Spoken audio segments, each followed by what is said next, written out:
বিয়েবাড়ির রাতের main attraction হলো বিয়েবাড়ির দুপুরে যা যা থাকে সেগুলো কিন্তু আমাদের ভীষণ প্রিয়।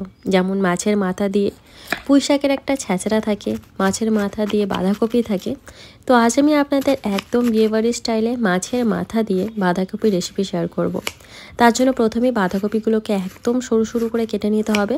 তো দেখুন বাঁধাকপিগুলো এখানে আমি ছুরি দিয়েই কাটছি। আমার মনে হয় বটির থেকে ছুরিতে কাটলে কিন্তু বাঁধাকপিটা অনেক বেশি এরকম সরু সরু করে কাটা যায়। তো দেখতেই পাচ্ছেন কতটা কুচি কুচি করে কেটে নিয়েছি। এইভাবে একদম সরু সরু করে বাঁধাকপি কাটলে বাঁধাকপি কিন্তু আলাদা করে সেদ্ধ করতে লাগে না।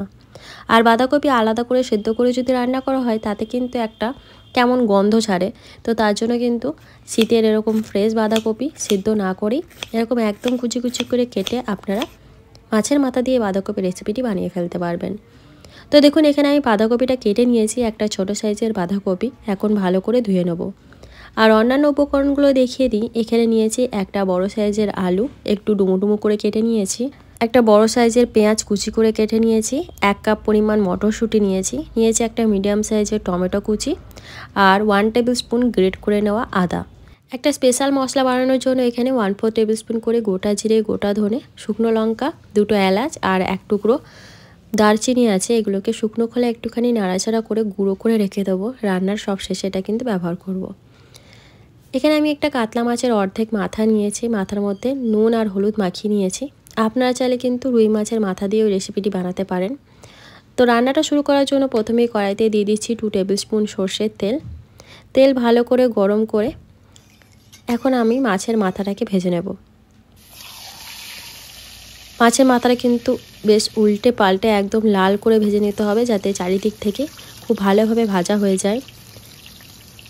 তো দেখুন মাছের মাথাটা কিন্তু আমি খুব ভালো করে ভেজে নিয়েছি। এখন তুলে নেব। আর এই তেলের মধ্যেই আগে থেকে যে আলু আমি কেটে রেখেছিলাম সেই আলুগুলোকেও ভেজে নেব। আলুর মধ্যে নুন হলুদ কিছুই দিচ্ছি না, আলুটাকে আমি তেলের মধ্যে একটু লাল করে ভেজে নেব। তো দেখতে পাচ্ছেন আলুগুলো ভাজা হয়ে গেছে। এখন তুলে নিচ্ছি। ফোড়নের জন্য এখন তেলের মধ্যে দিচ্ছি 2টো তেজপাতা আর 1/4 টেবিল স্পুন এখানে আমি গোটা জিরে আর একটা শুকনো লঙ্কা একটু ভেঙে দিয়ে দিয়েছি। ফোড়নটায় কয়েক সেকেন্ডের জন্য একটু নাড়াচাড়া করে এর মধ্যে দিয়ে দিচ্ছি কুচি করে রাখা পেঁয়াজটা। পেঁয়াজটাকে একটু হালকা করে ভেজে নেওয়ার পর এর মধ্যে দিয়ে দেবো একে একে গ্রেট করে রাখা আদা আর টমেটো কুচি।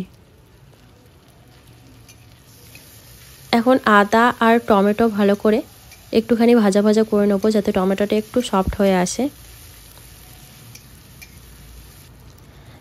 এর মধ্যে এখন আমি দিয়ে দিচ্ছি 1/2 টেবিল স্পুন জিরে গুঁড়ো আর 1/2 টেবিল স্পুন শুকনো লঙ্কা গুঁড়ো। মশলাটাকে ওই 1-1.5 মিনিটের জন্য একটুখানি ভালো করে কষিয়ে নেওয়ার পর এর মধ্যে আমি এখন মটরশুঁটি আর ভেজে রাখা আলুটাও দিয়ে দিলাম। এখন আলু মটরশুঁটি দেওয়ার পর মশলাটাকে আরও 2-3 মিনিটের জন্য ভালো করে কষিয়ে নেব। দিয়ে দিচ্ছি পরিমাণ মতো লবণ, হলুদ গুঁড়ো,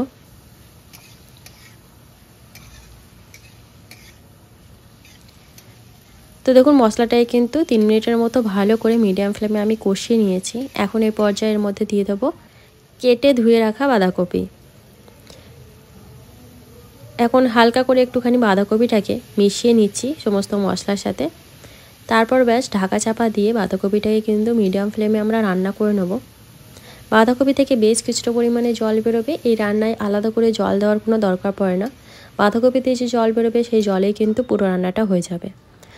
তো মিডিয়াম ফ্লেমে ঢাকা চাপা দিয়ে দিয়ে যতক্ষণ না বাঁধাকপিটা একদম ভালো মতো সেদ্ধ হচ্ছে ততক্ষণ এটাকে আমরা রান্না করব। মোটামুটি 10-12 মিনিট কিন্তু টাইম লাগবে। মাঝে একবার এর মধ্যে আমি একটুখানি মধ্যেখানে জায়গা করে নিয়ে মাছের মাথাটাও দিয়ে দিচ্ছি, যাতে মাছের মাথাটাও কিন্তু ভালো মতো সেদ্ধ হয়ে যায় বাঁধাকপির সাথেই।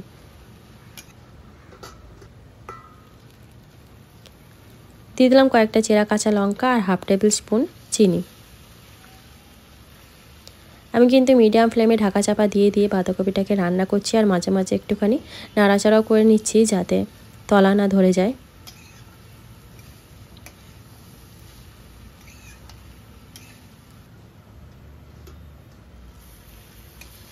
তো দেখুন এইভাবে আমি মিডিয়াম ফ্লেমে 12 মিনিটের মতো রান্না করেছি।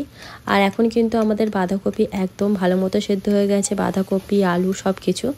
এখন গ্যাসের ফ্লেম হাই করে দিয়ে মিডিয়াম টু হাই ফ্লেমে আরও 2 মিনিটের মতো বাঁধাকপিটাকে একটুখানি ভাজা ভাজা করে নেবো। আর এইভাবে খুন্তি দিয়ে আলুগুলোকে একটুখানি ম্যাশ করে নিচ্ছি যাতে তরকারিটা একটু মাখো মাখো হয়।